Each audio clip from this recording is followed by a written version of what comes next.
bangcwele kungcono ukuthi lo bhuti ohlala phansi wena bezovala hayi ngoba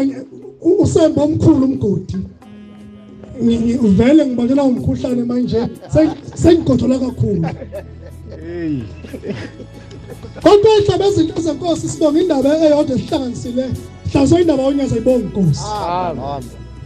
sebekhulumela abafowethu senginova sekhona umvangeli endlini nomshumayeli sebekhona kodwa abafowethu ngizosiya kancane ngihlale phansi ngoba ngicela ngisibongo mina phezu komgaba bayibonga inkosi amen thempele ngisuka kulona umsimbazi kumshumayeli uNtsele amen ihlobo zenkosi angiyikhuluma yami indaba kodwa engifisa ukusho lapha endlini sihlangane sonke ukuthi ushamba uNkulunkulu amen makuthi ushamba kafika ngemhlabeni intombi yakashaza ezalathi ngabe abayina abantwana abantu mina nginama abantu abawu7 abasemhlabathini kodwa yathi mayifika igospel inkosi inyanga yezulu ibika ithi baba angisenabo abantwana bahambe bonke abawu7 ithi inyanga yezulu ngikhuluma ngoshamba wesithathu amen ithi inyanga yezulu mntanami isekhaleni akusekho lutho hey mana ukuthi ushambe ubona into engabonwa abantu uthi mntanami okhaleni akusekho lutho uthi kwathi nabashamba ngoba sinomusa uthi uzokunika ingane ezintathu uthi kuba abafana ababili nentombi yodwa uthi ngesakufa lisingane sikhona sibathathu ngezika shema ibonga inkosi amen angikhuluma indaba egijimayo umshumayeli omdala wami uhambe kulonyaka ophelile ngoDisemba Umela phana ePakrini upakile khona khomba ngamatekisi upaka itaxi yakhe esekufoni uqhamuka insizwa angazazi uma ifika insizwa asibuzi lutho sivela ngenhlamba kuye samshanga enhlamba ezu7 sangena isizwe zonke ukhomba ngomuntu ophila iminyaka engaphezulu kwa40 nenhlamba ezu7 kuye samshaya ngesibhamu samshaya sasuka sahamba samazibheka lena wazama uvula isitapha wawa wasekhulumizwi emadlebeni kuye lathi ngena ngaphasi kwa imoto uthi mangena ngaphasi kwemoto sajika lensizwa sabuya uma ziyafika safika ngaphansi sathatha intambo yesi8 sayishaya ngaphansi lapho onyaweni esicathulweni yangena kuye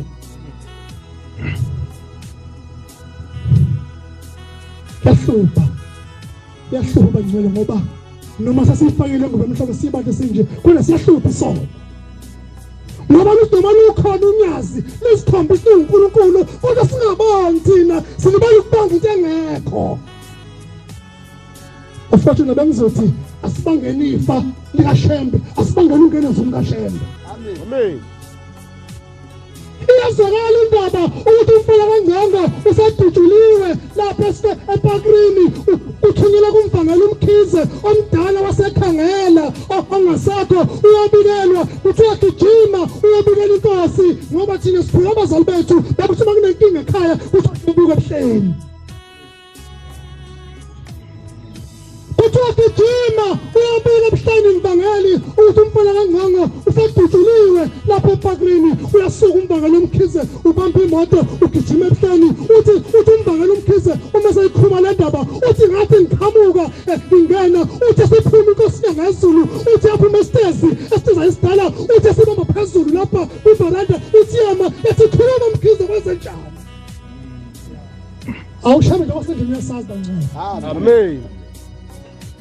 uthi khuluma umkhize kwezenjani uthi umbangela umkhize ekhathi ngikhuluma uthi ngibuka isicathulo uthi ayifashile esibomvu uthi nimintini zala phansi esicathulo icinezela ngesicathulo yathi hawu umkhize yathi uba nenhlanhla umphefumulo omfana kaNgqongo ungakafithi laboshembe awusiyahlupha isona ngoba noma sesibahle sinje kodwa singena kuthina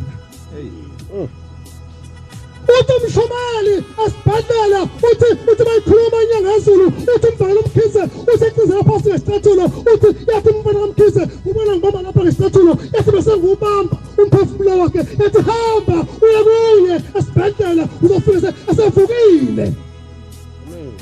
uthi umshomali uthi wafika uthi kwaba into ngathi isithongwane uthi waqhamuka unina umama Heza umama Dlongodla ugogo wakithi umama Heza amagane lapha kaNgqongo ezalayini umshomali uthi waqhamuka engathi iphupho wafika ephethe into engathi ithawula elidugile uthi weza nalo uthi ngambuza ngathi mama kwezenjani yini ayiphethe wathi mntanami isidwaba lesi abebesigqokile uthi ngesikhathi bekudubula uthi kufika inyanga yezulu yathi abantu baDlongodla yasikhipha isidwaba sakho umbese ingane yakho uzoba kayibulali abafethu singakijela ukhulume umdlalo phansi sithanda shembe sithanda ngazibonkosi Amen. abangiphinde ngikhulume yakhona lapha kithi Kwelinye usuku khona insizwa yakithi eyake yahlubuka ihambelele ibandla isivangeli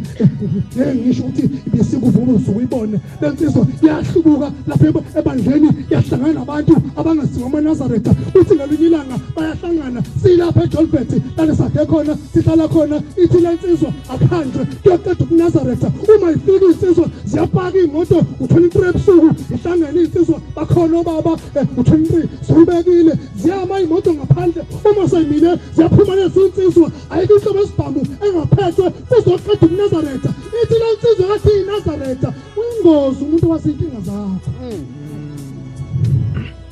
ungahlali nomuntu ongaliphethe ibhandishi lakubhandisa isilonda sakho ungamkhokheli umuntu ongelali ibhandishi futhi umuntu unebhandishi ungamkhokheli umuntu kanti uphethe isawuthi sibhipha isilonda sakho ithi lensizwa hayi mina ngiyabazi amaNazaretha ngiyabazi isikhathi abagida ngaso uthi manje sambeni impela ngeke basinaka ngoba bayagida manje vele phela ubeyiNazaretha akita ngayazi befika sasezedla lesinsizwa sasikhipha ibhamu beyikhumbulana nalo muntu yakithi lomndeni okumndeni wakithi kaNgqongo babehamba ngeventure eyi-cream white yafika ngaphandle bakhipha kwinhlobo yesibhamu basebeza esangweni basebethi-ke sondela wena ngoba wena ubazi kahle ithi lensizwa eseyikhuluma le ndaba ngakusasa ithi sathi masehla seyikhipha isibhamu zethu seyilungisa kahle ithi kwasekuqhamuka indoda ngaphakathi uthi yathi mayifika esangweni leli lakamshumali uNgqongo uthi seyiphanduka le ndoda yabheka lena uthi umhlane wayo wanela isango uthi basembiza bathi sondela wena sondela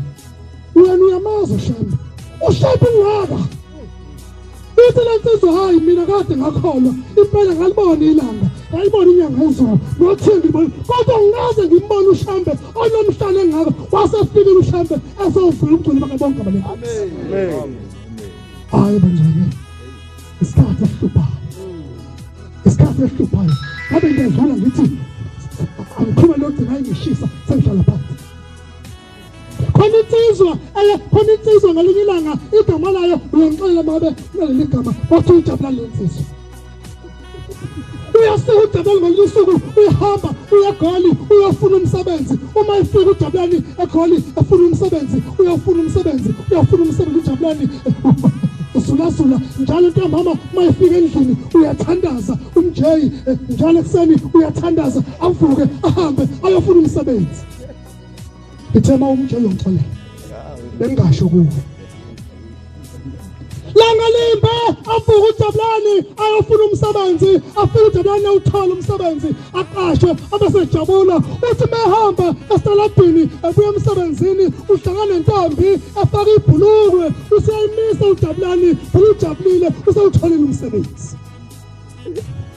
Basecela uxolo kule ntombi yasimnika uxolo acelayo basebekhuluma basebevumelana basekuba kuhle basiba yinhle indaba yaqhubeka yaba yinhle indaba. Uthi langalimbe kuzongena isabatha kuLwesihlanu bese sikhuluma lentombi yakho umjeyi ayithelile yathi hayi kodwa mntakwethu athavu umuhle kodwa mntakwethu ntambama siyahamba khona iphathi esiya kuyona kodwa inkinga amakhehla kafuneki. Hawu manje mntakwethu ucabanga ukuthi angenze njani? Hayi mntakwethu uma bungahamba nje uthi shem kancane lapha esihluphini sakho lesibomvu sakashembe nentshebe yakho uthi uyithima kancane uzoba muhle uzoyifanela iphathi. Hey ufunde mhlawumbe uJobe 31 verse 6 sendlela phansi umehamba wasehamba umjeyi washona khona laphana angazi noma kuyiwa saloni noma kuyiwa bangaze ngigunde mina. Umehamba yakhona wafika umfana wawubeka kumshini uthama ubekile ekhanda wangena umshini washapha zonke inwele. Waphinde wathi hayi sekusala itshebe wathi ayithinta umshini wangena umshini wayithinta itshebe yonke. Funda mfowethu. Ngenza isivumelwano namehlo ami. Mina ngenza isivumelwano namehlo ami. Ngicabangelani ngentombi na? Ngicabangelani ngentombi nange bonke ningi. Bese sifika usuku lephathi basebehamba beye ephathini naye lentokazi umjeyi bafike yamnandi iphathi kuhlwa zonke izinto iphathi engena usikisi lasikisi umjeyi akade biza usontweni ngawo. Yabo mnandi iphathi kwaba kuhle kwale bahlukana bagoduka wahamba ekhaya walala ngesonto ukhathele phela uthola into angayazi kade phela uthola into angayazi yena wazokuNazaretha. Uma mfundisani umsamloko uyavuka uyalungisa uyagqoka kahle iuniform yakhe yasemsebenzini wakhe omusha awutholile uyahamba uma efika emsebenzini umlungu akafiki afuka avula isango angene umjeyi alungilungise abese fika umlungu esikhathi somlungu athi mefika umlungu abuza hawu sabona mlunguzana ubani wena? Hayi bosi yimi lo Mjabulani lo. Hayi mina ngimazi lo Mjabulani mina uJabulani engimaziyo uJabulani engimaziyo mina unehluthu unentshebe yakhe mhle. Uthi hayi kanti ngenhlanhla uphethe uDonpasi wasewukhipha lapha ebhantshini wathi hayi kuyo mlungu yimi lo Mjabulani wathi impela lo sepasini uyena kodwa wena usiya.